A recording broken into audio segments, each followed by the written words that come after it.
Assalamualaikum warahmatullahi wabarakatuh. Itu pengantar sebuah video yang saya tayangkan dan akan menjadi tema pembahasan kali ini. Dzikir intinya adalah mengingat Allah. Dzikir itu juga bersifat ubudiyah,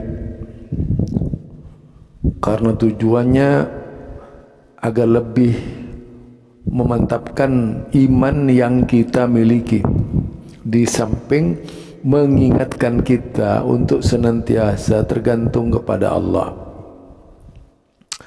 Itu dzikir yang sebenarnya. Ada dzikir kauniyah dan ada dzikir syar'iyah. Dzikir syar'iyah ini seperti sholat, puasa, kemudian haji, zakat, itu semuanya dzikir. Agar makin mengkualitaskan diri kita sebagai seorang muslim di sisi Allah. Lalu bagaimana kalau misalnya dzikirnya seperti ini?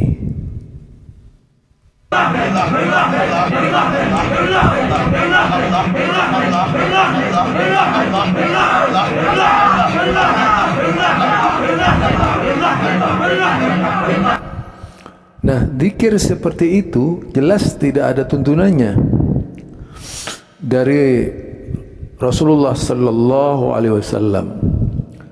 Apalagi menjadikan sarana dzikir lupa daratan, seperti orang mabuk saja gitu. Bukan mabuk dzikir, tapi hilang ingatan, hilang kesadaran. Padahal zikir itu akan membuat orang lebih sopan lagi kepada Allah Subhanahu wa taala. Tidak ada manusia yang terhebat sepanjang sejarah kecuali adalah Rasulullah dan para sahabatnya, yang kemudian dijadikan teladan oleh Allah, percontohan kepada kaum muslimin agar kaum muslimin ini menteladani mereka. Bukan seperti tadi, dzikir yang tidak bermanfaat, yang tidak mendatangkan dampak positif terhadap mereka yang mengamalkannya. Allah Subhanahu wa taala di dalam Al-Qur'an disebutkan fa inna dzikra tanfa'ul mu'minin. Dzikir itu bisa memberikan manfaat kepada orang-orang yang mukmin. Selain kualitas imannya bertambah, ketaatannya juga bertambah, kepatuhannya kepada sunnah Nabi bertambah, mencintai semua ajaran-ajaran yang diperintahkan dan disunnahkan oleh Islam kepada umat Islam. Itu orang berzikir. Lalu bagaimana kalau misalnya zikir seperti yang tadi itu? Jelas bukanlah zikir sunnah, tetapi zikir yang memotivasi seseorang melakukan hal-hal yang tidak syar'iyah.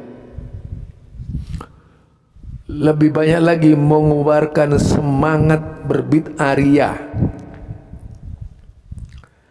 berbangga-bangga dengan bid'ah. Jadi dia termasuk farhan minal bid'ah, yaitu berbangga-bangga dengan bid'ah. Karenanya sebagai seorang muslim, teladan yang paling baik mencontoh zikirnya Rasulullah, mencontoh zikir yang diajarkan Rasulullah kepada para sahabatnya. Bukan asal berzikir, apalagi sampai menggoyang-goyangkan tubuh. Ada sampai yang hilang ingatan, ada yang jauh dari syariat, bahkan sampai mereka bisa telanjang bulat karena zikir. Itu namanya zikir tidak bermanfaat. Ada seorang wanita sampai seluruh tubuhnya bergetar sehingga nampak batang tubuhnya itu. Lah zikir semacam apa zikir seperti ini? Yang jelas adalah zikir yang tidak diteladankan oleh Rasulullah sallallahu alaihi wasallam.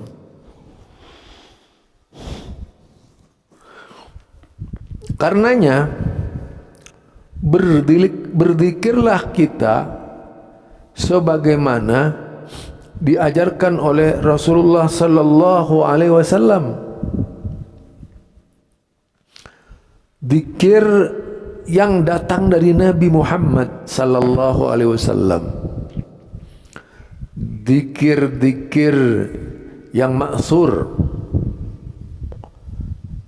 zikir-zikir yang diasaskan kepada baginda Rasulullah dalam upaya mendidik para sahabat-sahabatnya mengingat Allah Subhanahu wa taala. Itulah salah satu cara pendekatan kita kepada Allah, yaitu dengan berzikir. Bukan zikir mabuk seperti yang dilakukan oleh mereka dengan menggunakan jurus 1000 bid'ah. Zikir yang menggunakan jurus koplo, zikir yang menggunakan jurus joget, adalah zikir-zikir yang tak pernah dibenarkan dalam agama Islam. Buat apa kita berzikir kepada Allah kalau kemudian dinilai sama saja dengan mempermainkan Allah Subhanahu wa taala? Karena zikir itu perlu renungan. Zikir bukan butuh sanjungan seperti orang lagi pada memainkan musik dengan suaranya yang indah, tapi justru yaitu tidak bersahabat dengan kebenaran itu sendiri. Itu saja dari saya. Berzikirlah sesuai dengan sunnah Nabi, jangan asal berzikir. Assalamualaikum warahmatullahi wabarakatuh.